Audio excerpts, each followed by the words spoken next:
Hi guys, I'm Rochelle and I'm a Ravenclaw, and today we're doing part 6 of my #SorryNotSorry bank account book haul. So if you haven't watched the previous parts, I will as usual link them in the description box below.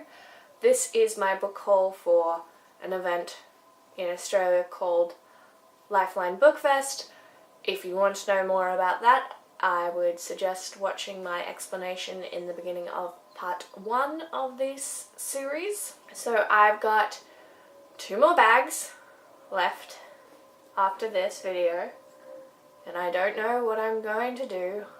I hope you guys are ready for the biggest unhaul of books that you have ever seen, because I'm gonna have to make room on my shelves for these. So look forward to some more videos because of this series. So the 2 bags that I've got for you today are these ones. They're big, they're heavy.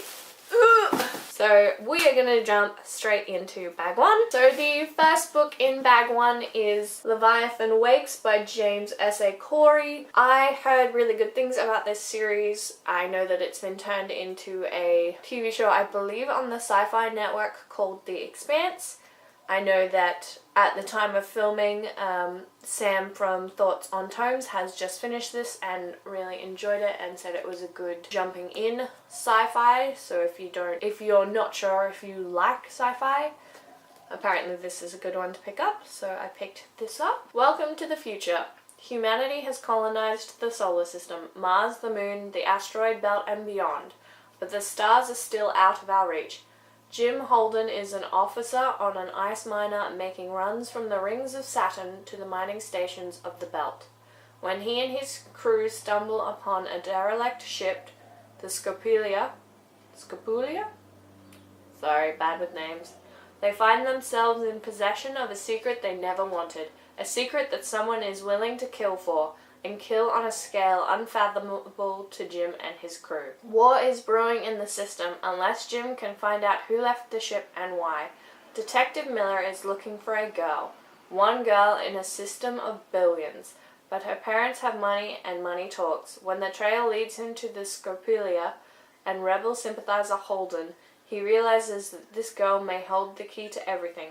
Holden and Miller must thread the needle between the Earth government, the other planet revolutionaries, and secretive corporations, and the odds are against them.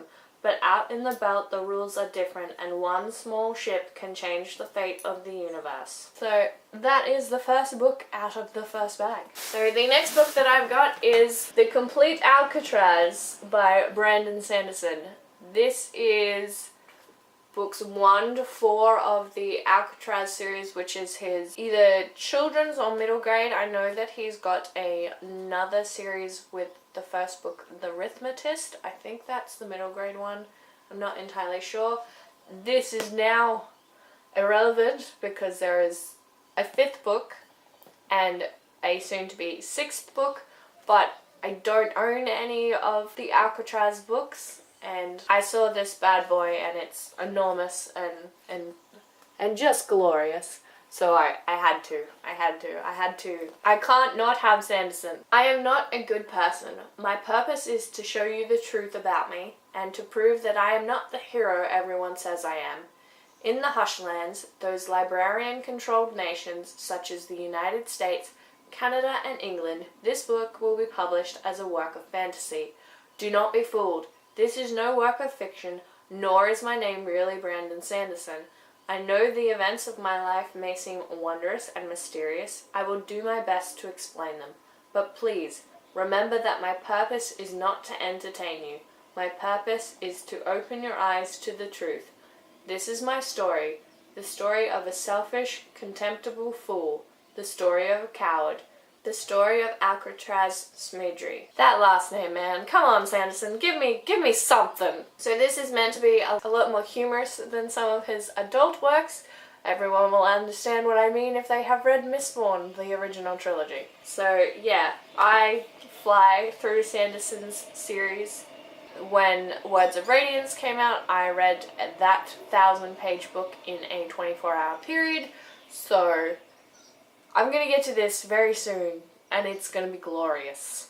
So the next book that I've got in this bag is another heavy one, and it's, The Crimson Petal and the White by Michael Faber. I did not think to look up that name between sessions. That was foolish of me.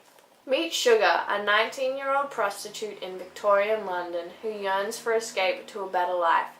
From the brothel of the terrifying Mrs. Castaway, she begins her ascent through society, beginning with William Rackham, a perfume magnate whose lust for sugar soon begins to smell like love.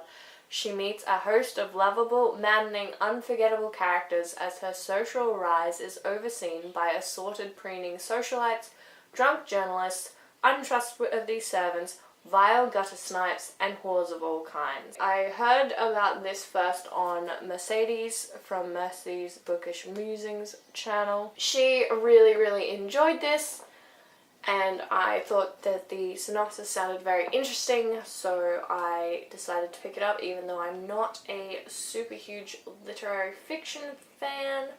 But this book is just under 900 pages long.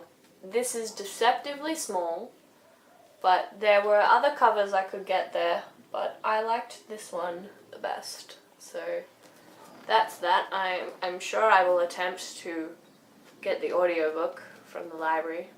And the final book in this bag is The Rosie Effect by Graham Simsion. Last names, man, they're the worst. So this is the sequel to The Rosie Project, which I read this year and really enjoyed. It was a super fast, fun, quick read. So I saw this there in the matching cover and, most importantly, height. So I couldn't say no. I had to pick this up. So this is the first book. Don Tillman is getting married. He just doesn't know who to yet. The Wife Project will solve that problem. He has designed a 16-page questionnaire to help him find the perfect partner. She will most definitely not be a barmaid, a smoker, a drinker, or a late arriver. Rosie Jarman is all these things. She is also fiery and intelligent and beautiful, and on a quest of her own to find her biological father, a search that Don, a professor of genetics, just might be able to help her with. The Wife Project teaches Don some unexpected things. Why earlobe length is an inadequate predictor of sexual attraction. Why ice cream tastes different in New York. Why he's never been on a second date. And why, despite the best scientific efforts, you don't find love, love finds you. So I really enjoyed this one. Very excited to get to this. Alright, on to the second bag of books. So this is the second bag. And the first book that we've got in this bag is, I'm sorry if you can hear all the rustling, but that's just gonna happen, is Paperweight by Stephen Fry. I love Stephen Fry. I have watched a lot of QI. I've read Stephen Fry's The Stars Tennis Balls and really enjoyed that. So I saw this and I was like, you know what, I'm gonna grab that.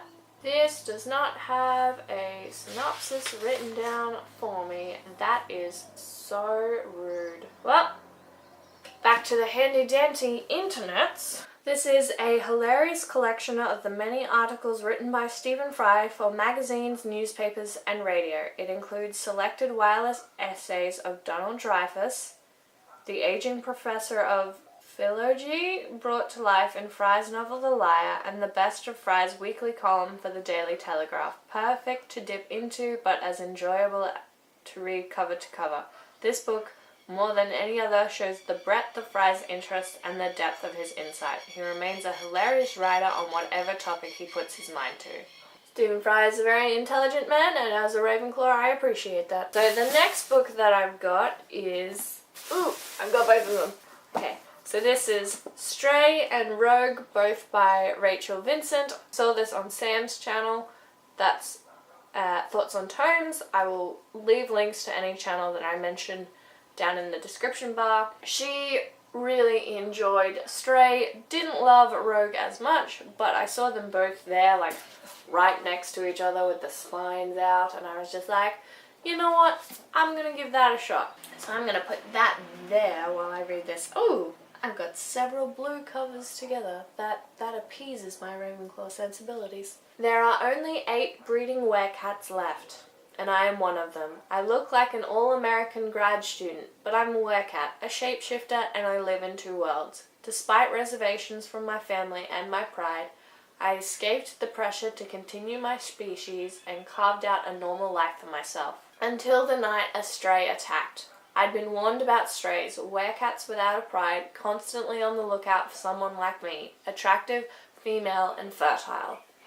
I fought him off, but then learned two of my fellow tabbies had disappeared. This brush with danger was all my pride needed to summon me back, for my own protection. Yeah, right. I'm no meek kitty. I'll take on whatever and whoever I have to in order to find my friends. Watch out, strays, 'cause I got claws and I'm not afraid to use them. The fate of the pride rests on her shoulders. So, yeah, looking forward to picking this one up. It's not super huge. It looks bigger than it feels. It looks bigger than its pages. So, hoping to get to at least the first one sometime soon. And then the next book that I've got in this bag is Snow Like Ashes by Sarah Rush. 16 years ago, the kingdom of winter was conquered and its citizens enslaved, leaving them without magic or a monarch. Now the Winterians' only hope for freedom is the 8 survivors who managed to escape, and who have been searching for the chance to steal back winter's magic and rebuild the kingdom ever since.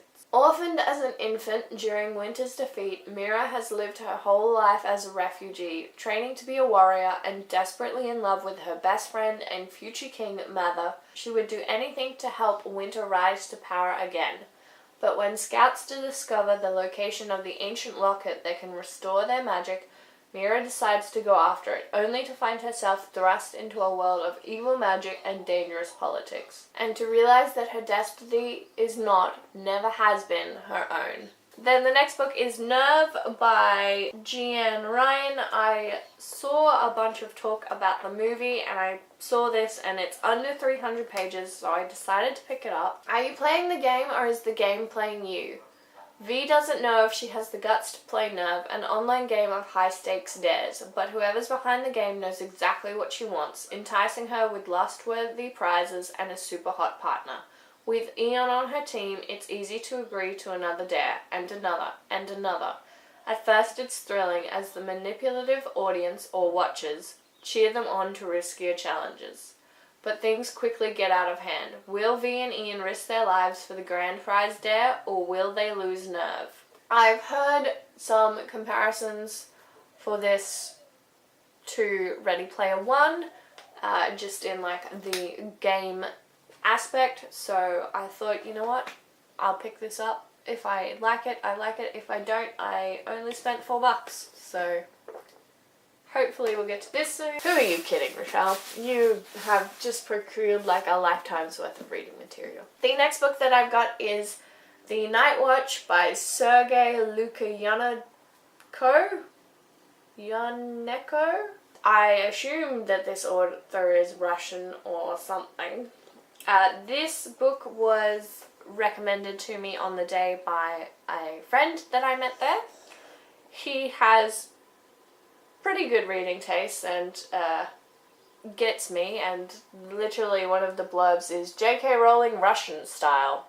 So I guess he is Russian, and that pretty much cemented my need to read this. This is volume 1 of a trilogy. Walking the streets of Moscow, indistinguishable from the rest of its population, are the others, possessors of supernatural powers and capable of entering the twilight, a shadowy world that exists in parallel to our own.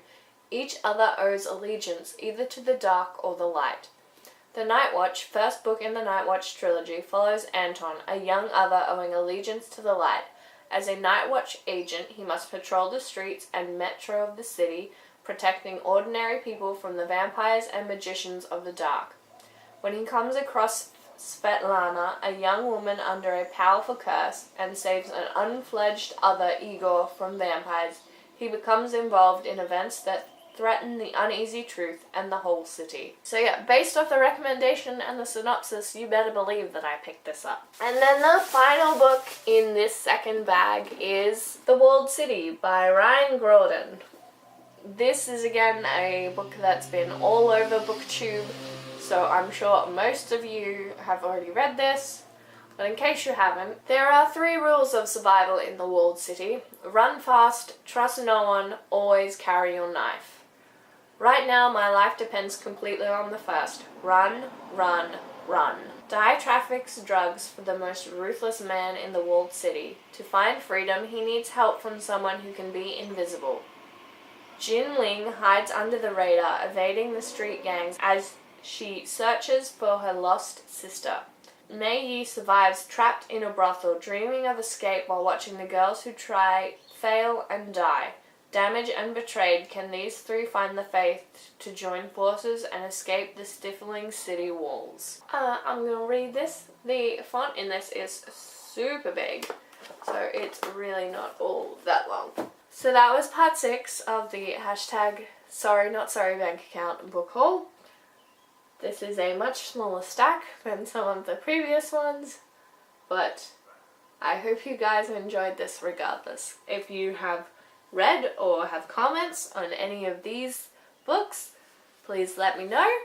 If you are new somehow and are watching part 6 of this book haul, please feel free to subscribe. If you are enjoying my spiral into madness, please feel free to give me a like. And that's all for this video, guys. I hope you have a magical day.